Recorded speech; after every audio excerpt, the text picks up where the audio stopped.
Are you tired of feeling like your stomach has its own agenda? Like the bloating, gas, or constant trips to the bathroom are running your life? Welcome to the Beyond Bloated podcast, the podcast where we tackle those frustrating gut issues head on, without strict diets or giving up your favorite foods. I'm Carly, a certified gut health coach who's been there, struggling with bloating that made me look 6 months pregnant, gut pain that kept me from enjoying meals, and fatigue so draining it felt impossible to get through the day. Now, I help women like you find freedom from those symptoms and take back control of their lives. Each week, we'll debunk gut health myths, dive into simple, actionable tips, and hear stories from women who've been exactly where you are. It's time to feel confident, energized, and bloat-free. Let's get started. Hello, everyone. Welcome back to the Beyond Bloated podcast, or welcome for the very first time. Did I ever think in my entire life that I would be talking online, on the internet, whatever you want to call this, to a bunch of people about poop? No, I never thought that. I still think it's crazy, but I'm excited to do it today. Pooping is one of those things that we all do, every single one of us. Yet for some reason, it's considered embarrassing or something you have to do in secret and you don't want anyone to know that you do it. And I was definitely this person before, back in the day. And now I am like the person who's panicking if I'm not pooping, and I will openly tell people, oh my God, I haven't pooped today. What's wrong? Once I learned the value of analyzing your poop, it became less embarrassing and secretive and more like a super beneficial tool into letting me know what's going on in my gut. I spent many years and a lot of money trying to figure out what was wrong with my gut, why I was bloated, why I was having food sensitivities, pain, chronic fatigue, all the things that I was experiencing. And some of the methods that I used to try to get to the bottom of it was spending hundreds of dollars on testing. When you add it all up, thousands of dollars. Yet looking at your poop, analyzing your poop, just understanding what's going on there is one of the best free tools to understand your gut health. So before you go and spend $1 billion on testing, I want you to first listen to this episode and see what you can decipher about your gut health just from paying attention to your bowel movements. Things like bloating, food sensitivities, fatigue, and skin issues often start in the gut. And your stool is one of the very first places that those issues show up. So if you aren't sure what's going on, this episode is going to help you out because we are going to cover what a healthy poop should look like, what different changes in your bowel movements could mean, and how to use this info to support your gut. Let's start by getting to the bottom of what is considered normal when it comes to pooping. I actually had a conversation with someone recently who was like, oh, I'm so glad to hear that like pooping 1 to 2 times a week is considered normal. And I said, I would never say that. That is not something that I agree with. If you are pooping 1 to 2 times a week, you are severely constipated. Ideally, you want to be going 1 to 3 times per day.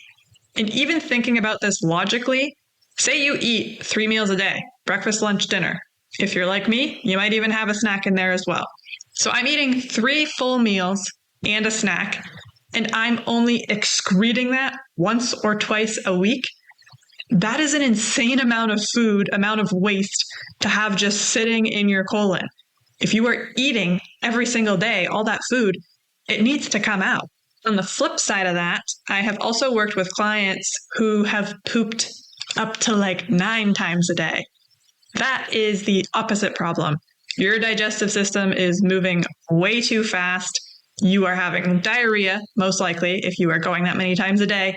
And that is also not normal or optimal, whatever you want to call it. 1 to 3 times per day is the ideal frequency, but then the consistency also matters. So if you are going once a day, but you are pooping out little pellets, that is considered constipation. If you are sitting there for an extremely long period of time, trying to get something to come out, that is also constipation. The amount that comes out is also relevant. if you poop once a day, but it's just a little teensy bit, that isn't enough to equate to what went in, if you get what I mean. There is something called the Bristol stool chart that helps you decipher where you are on the bowel movement spectrum. If you want to go ahead and pause this episode to pull up a Bristol stool chart, you can just Google it so you know what I'm talking about. Go for it. But I'll explain it a little bit here too. It's based on types, and there's images. So it goes from type 1 down to type 7. 1 and 2 are considered constipation. 1 is like little tiny rabbit pellets. 2 is more like grapes, still pellety, still very hard, probably hard to pass. Type 3 and 4 are what we're aiming for here. Those are sausage-like, fully formed, easy to pass, smooth. That is the ideal A+ poop that we are looking for. And then types 5 through 7 are on the looser side, usually meaning things are moving too quickly. 7 is full-blown liquid. 6 is more like oatmeal consistency. And 5 is like broken up pieces of mush, chicken nugget type situation. I know this is kind of a strange topic to really be going into detail here, but it matters. What is coming out of you, the shape, how frequent, the consistency, all of it is telling so much about your gut health. So it is important to know, and it's a free tool that's very useful. So I'm talking about it, even though it's a little odd for me as well. 2 other things you should be looking for in your bowel movements are the color. You want it to be a nice brown color. If it is red, black, pale, or green, those are some red flags, especially red or black. That could mean there is blood in your stool. If that is the case, you need to see a doctor. That is very, very bad, unless you had beets. If you eat a lot of beets, that can turn your stool red. If you have not been eating beets and you have red or black stool, go see somebody. That is important. And the other thing is the smell. Your stool shouldn't clear a room.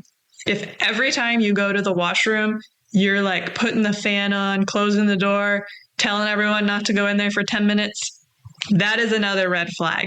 It's honestly not easy to just know what your bowel movements look like, smell like, how frequently they're occurring, unless you're obsessed with your gut health like me, and that's something you just really pay attention to, or you track it.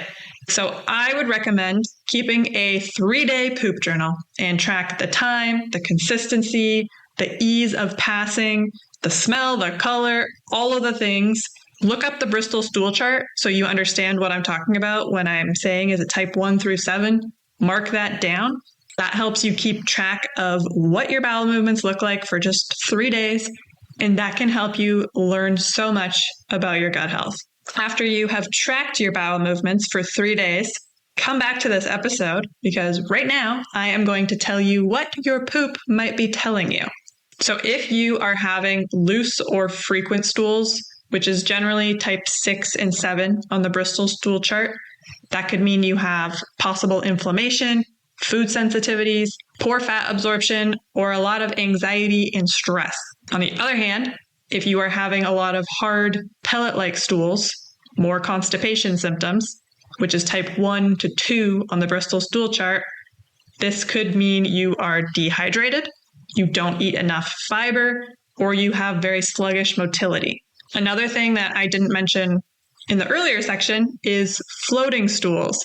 That is another sign that something could be amiss in your gut. Floating stools could mean that you have excess gas trapped in your GI system, you have fat malabsorption, or gut dysbiosis, which is when your gut bacteria are out of balance. If you see mucus or undigested food particles in your stool, this could also mean inflammation, poor digestive enzyme output, so your body isn't producing enough enzymes to help break that down, or you're eating way too quickly, and that's kind of the same thing as poor digestive enzyme output, because if you are eating quickly, you're not eating mindfully, your body doesn't know that you are eating, so it won't produce the right amount of stomach acid or digestive enzymes to help you break that down, and that would be why you would see undigested food particles in your stool.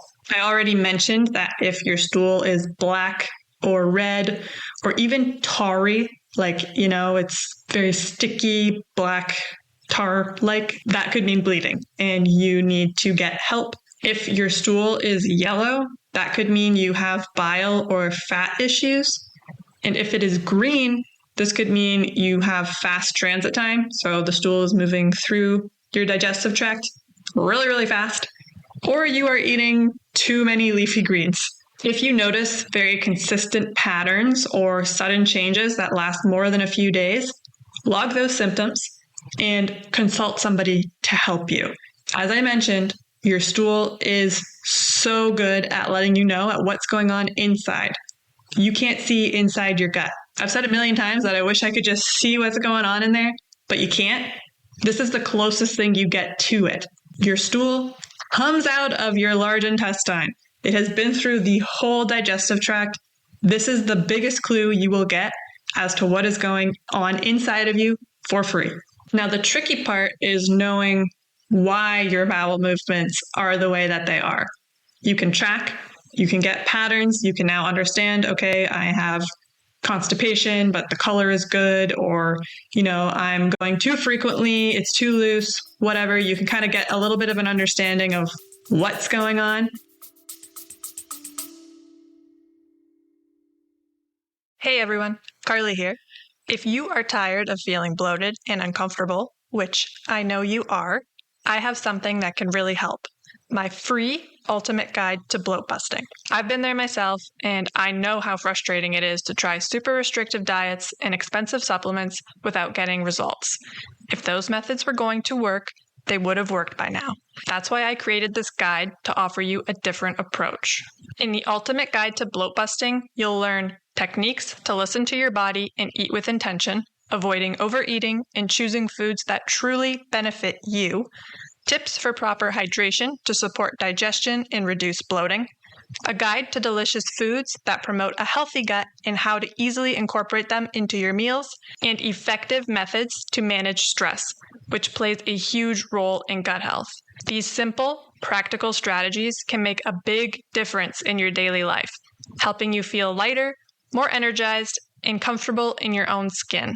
Ready to ditch the bloat without strict diets or costly supplements? Download your free copy today at beyondbloated.com/ultimate-guide and start your journey to a bloat-free life. Now, let's get back to it. But there are a lot of factors that impact your bowel movements. So I'm going to go over some of those so you can kind of try to narrow down which may be impacting yours the most. But honestly, it's often all of these things or a large combination of most of these things. The most obvious factor that impacts your bowel movements is your diet. If you are not eating enough fiber, you are likely going to be constipated. If you are not hydrating well, you are likely to be constipated. If you are eating a lot of fatty foods and your body is not able to break that down, then your stool may float, which shows that your fat is not being digested well.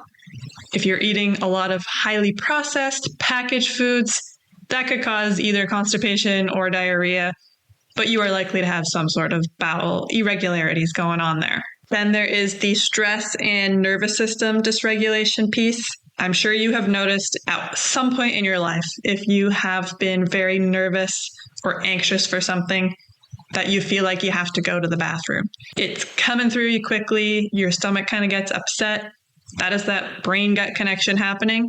So if you're dealing with a lot of stress and anxiety, it's more likely that your digestive system is going to move faster, and that's going to be loose stool, but not always. Everybody is different, and it could just lead to constipation. It could lead to some other bowel irregularity, but stress plays a massive role in your gut health. And since your stool is a great indicator of what your gut health is looking like, it makes sense that stress and anxiety and nervous system dysregulation is going to impact what your bowel movements come out as. Things like meal timing, meal spacing, and chewing your food are all going to impact your bowel movements as well.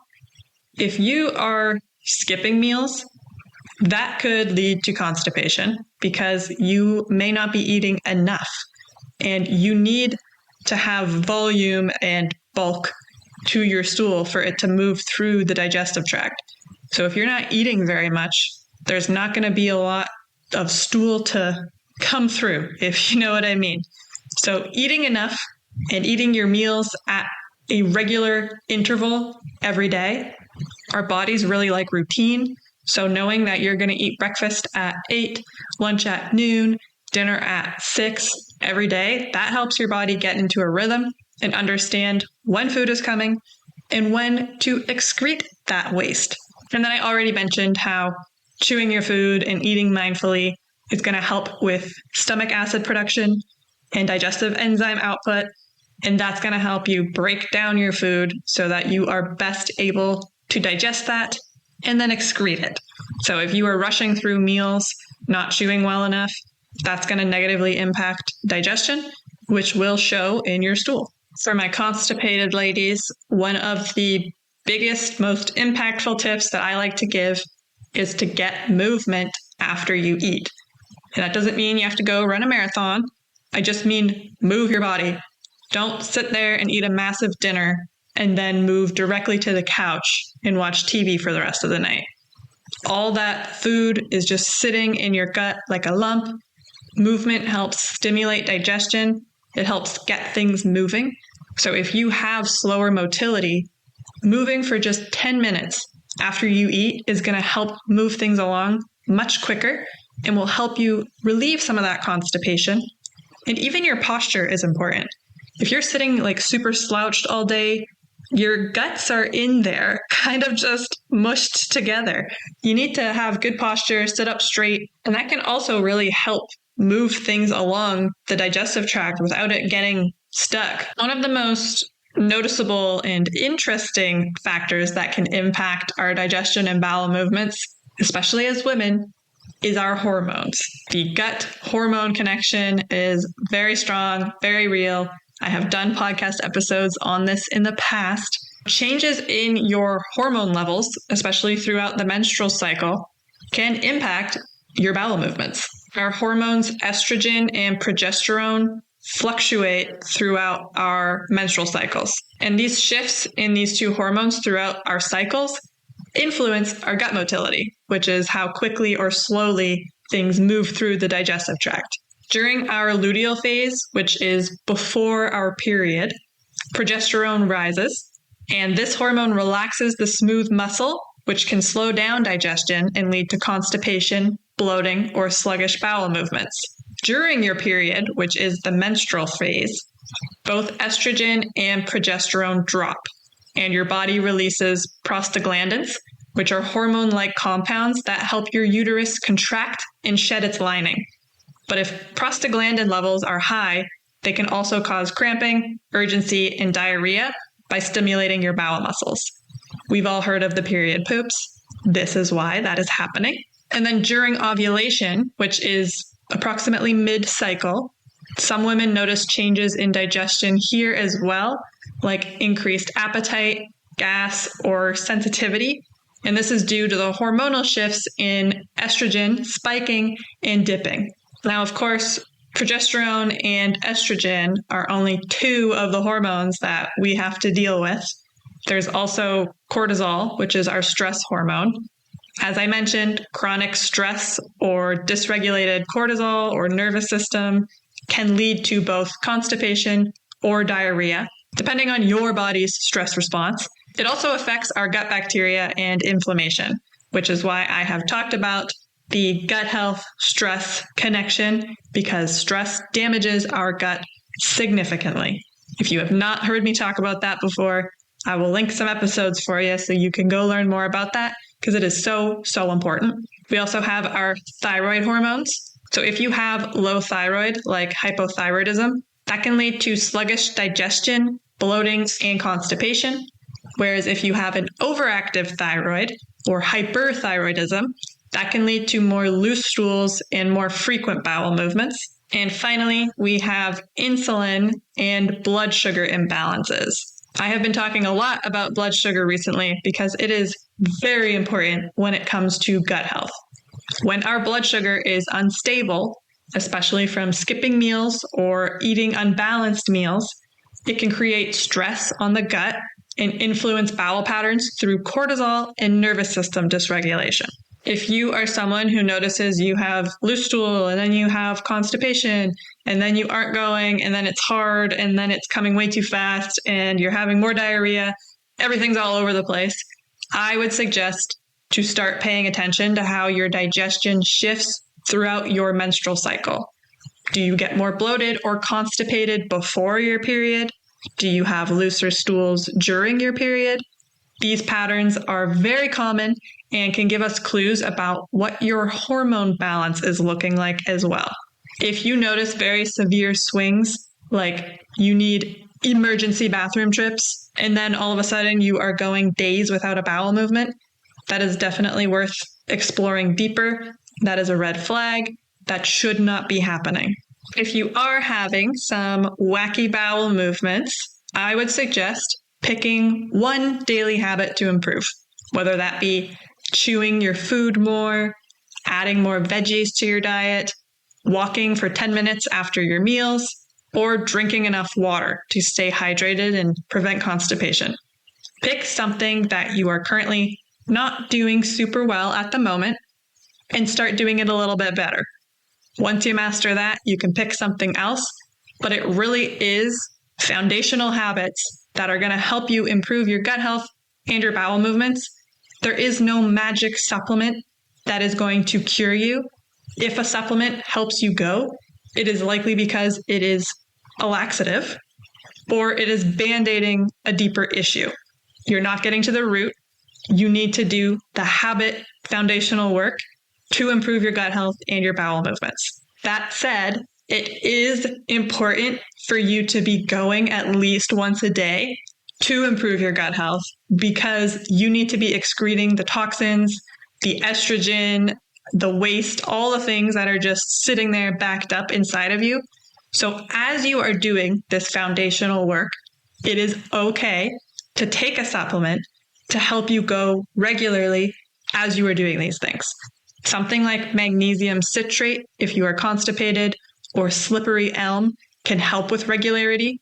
But please know that these things are not the cure. They're not fixing your gut health. They are just helping you go more regularly as you do the deeper work.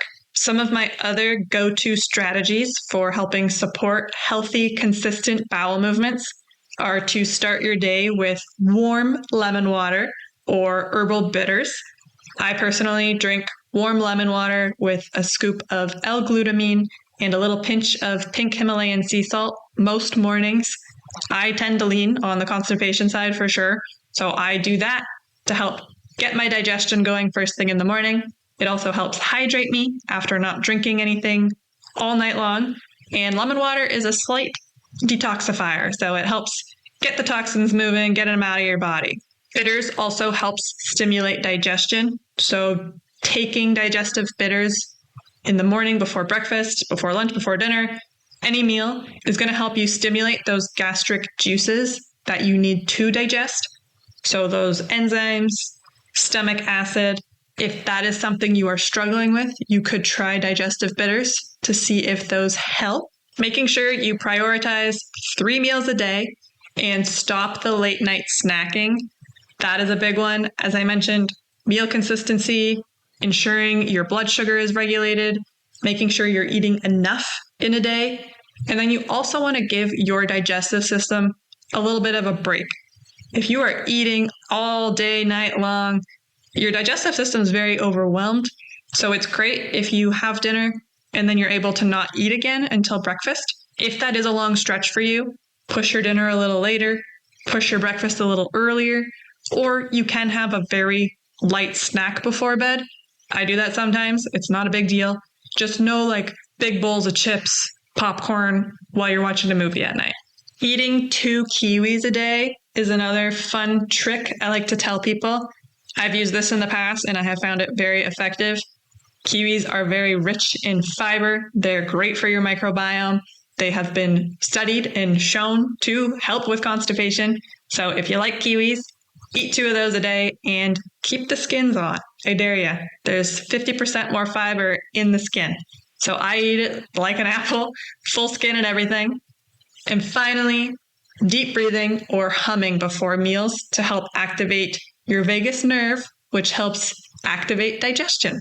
So as you're prepping your meal in the kitchen, put on some music, sing, hum, do some deep breaths before you dig into that meal. Again, that's going to help you stimulate digestion with your stomach acid, your digestive enzymes, so that your body's able to break that down and send it along through the digestive tract, and you can poop it out, no problem. I myself have been through all the cycles of bowel movements. I have had chronic diarrhea and stomach pain.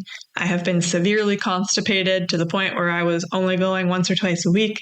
So I have seen it all, and I have corrected it in myself, and I have also helped my clients do the same.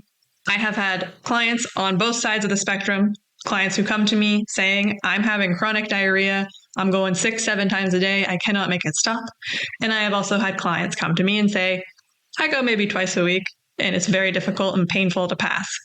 I help both ends of the spectrum because it comes down to improving your gut health, doing these foundational things, and working with someone who can help you implement them into your life, someone who has been you, who has been on both sides of that poop spectrum, and is now at a solid 3 or 4 on the Bristol stool chart.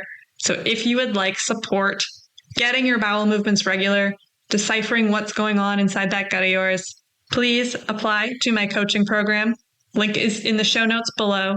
I would absolutely love to chat with you to see what's going on inside of your gut and if I can support you.